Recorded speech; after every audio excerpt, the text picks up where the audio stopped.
Moving on to France now, where President Cyril Ramaphosa has landed last night to support the Springboks in the final match of the 2023 Rugby World Cup against New Zealand in Paris.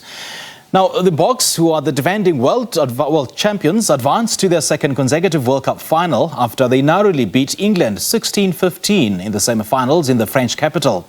Ramaphosa says South Africans should rally behind the Boks. We now cross live to SABC Sport Reporter Simon Burke in Paris. A very good morning to you, Simon. Thank you so much for joining us. Welcome.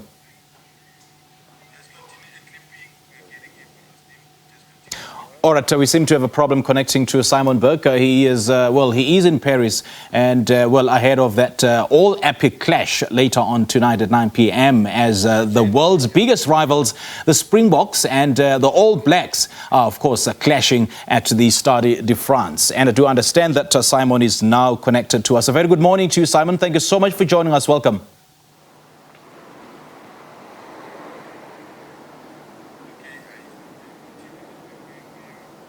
Simon Burke, good morning. Can you hear me? All right, we seem to have a problem. I can hear you. Yes, I can. All right, there I'm we here go. on the quiet streets of Paris. Not much is... Okay. Yeah, go ahead, Simon. We got you now. Go ahead. Oh, yeah, no, I'm just saying it's very quiet here in Paris. Not a Boks supporter is stirring at the moment.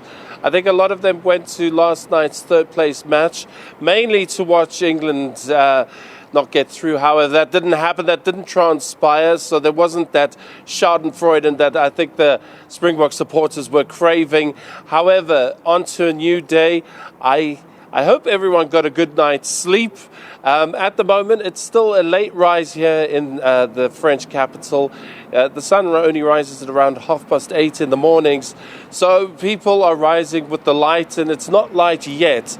But it's going to be a nervous day for most of the South African contingent who are in Paris, because kickoff is only at 9 p.m. tonight. So that is a whole day to kill, time to kill, sightseeing to do, or perhaps get to the stadium early, just basically wonder about what they are going to witness at 9 p.m. tonight. And there's been some concerns and I would say some consternation with regards to news that English referee will be refereeing in tonight. And you know the history of, between South Africa and England. And there's also that racial incident that has been put to rest by World Rugby. Just how concerned should we be? Look, I think the incident with Bongi and Bonambi merely goes to highlight how World Rugby treats South Africa, and that is that there are no clear channels, and something happens and then it lingers and lingers, and we're made to be the bad guys when it actually transpires that it was England being facetious. So that was a debacle that was unnecessary, but I think in the heads of the players and the minds of management, it just goes to underline that World Rugby doesn't have much time for the world champions, never have, never will, and regrettably they hand over the World Cup trophy to us and say we are the world champions, although they've got more time for the likes of France or Ireland or England. So that's that element. Then in terms of the referee, Wayne Barnes, well, now Rassie has a whole dossier of the details of all the referees, and he's brought in Nigel Owens, the Welsh former referee, as a consultant.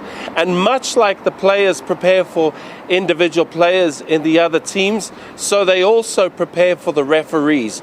They've already found out how they need to approach Wayne Barnes, what kind of tone they can take. Do they ask too many questions? Some referees get irritated by that. All those kind of little the little tweaks that they have to do on how to approach the referee. Of course, if he starts making decisions that make no sense, the players have to put that to the back of their minds and just play the game, because they can't allow for bad decisions to dictate what they need to do in the game and how they need to get the outcome to be favourable for them. So yes, this team is a team that prepares meticulously, and when it comes to the referees, we know all the international referees, and Wayne Barnes, he is a good referee at international level. I doubt whether he will have much carryover from this whole England debacle, but the management team will have briefed the players on how to handle Wayne Barnes, what you can do with him, what you can't do with him, how you need to be. Some referees very finicky. It could just be down to the tone of voice, and suddenly they have a problem with that. Ironically, when you see the England players approaching referees, they never have a problem. It's almost like there's a mutual understanding there. But with us South Africans, we always have to tread carefully, because the referee seems to always take what we do with a bit of suspicion. All right, Simon, great chatting to you. Thank you so much for your update. That was Simon Burke, our sports reporter, speaking to us live from Paris in France, where the Rugby World Cup is being held.